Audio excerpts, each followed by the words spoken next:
আমাদের টাকায় আপনার অস্ত্র কেনা হয়, আমাদের টাকায় আপনার ট্রেনিং হয়, আমাদের টাকায় আপনাদের সমস্ত সুযোগ সুবিধা, আর আমাদের তরুণদের, আমাদের ছাত্রদেরকে এইভাবে গুলি করেন। আমাদের তরুণদেরকে তারা আটক করছেন, ইমিডিয়েটলি নিঃশর্ত মুক্তি দেন, বিশ্ববিদ্যালয় খুলে দেন, মানুষের বুকের ক্ষত দূর করেন। এটা একটা গণ আন্দোলন, এটা একটা গণ বিস্ফোরণ। আপনাদের লজ্জা লাগে না? যখন সীমান্তে বাংলাদেশের মানুষকে হত্যা করে তখন কিচ্ছু করতে পারেন না, লাশ হস্তান্তরের জন্য হাতে পায়ে ধরেন। আপনাদের লজ্জা করে না? মিয়ানমার বারবার বাংলাদেশের স্থল সীমা অতিক্রম করে অ্যাটাক করে এই করে চুপচাপ বসে থাকেন।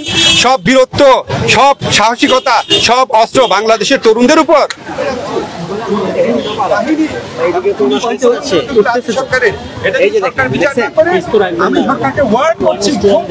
গণ আন্দোলন সরকার পতনের আন্দোলনে পরিণত হবে। এখনো যেন আপনাদের বোধোদয় হয়, বারবার ওয়ার্ন করছি, বারবার মনে করা দিচ্ছি, দ্রুত ব্যবস্থা নেন। অন্তত 40-50টা পুলিশ, ছাত্রলীগ, যুবলীগের নেতাকে ইমিডিয়েটলি গ্রেফতার করেন। এই সমস্ত ভুয়া এজাহার বন্ধ করেন। এই সমস্ত ছাত্র আমাদের তরুণদেরকে তারা আটক করছেন, ইমিডিয়েটলি নিঃশর্ত মুক্তি দেন, বিশ্ববিদ্যালয় খুলে দেন, মানুষের বুকের ক্ষত দূর করেন। এটা একটা গণ আন্দোলন, এটা একটা গণ বিস্ফোরণ। এটা একটা আওয়ামী লীগের মতো একটা দল যদি এটা বুঝতে না পারে, এর চেয়ে পরিতাপের বিষয় আর কিছুই হবে না। আমি আর্জ করছি প্রধানমন্ত্রীকে, আপনি চারদিকে খবর নিয়ে দেখেন, এটা একটা গণ বিস্ফোরণ, এটা একটা গণ আন্দোলন। এর উপর দোষ চাপিয়ে দিয়ে না, আপনি খবর নিয়ে দেখেন কোটা সংস্কার আন্দোলনে ছাত্রলীগের কত নেতা কর্মী অংশ নিয়েছে। আপনি খবর নিয়ে দেখেন বিশ্ববিদ্যালয় হলগুলো থেকে ছাত্রলীগের নেতাদেরকে যে পিটিয়ে বের করেছে, সেখানে সিংহভাগ ছাত্রলীগ নেতা ছিল কিনা। আপনি খবর নিয়ে দেখেন আওয়ামী লীগ পরিবারের মধ্যে এই সমস্ত নিয়ে প্রশ্ন আছে কিনা। এখনো জনধিকৃত শাসকে পরিণত হওয়ার আগে এখনো যেন আপনাদের বোধোদয় হয়, এটাই আমার আপিল থাকবে।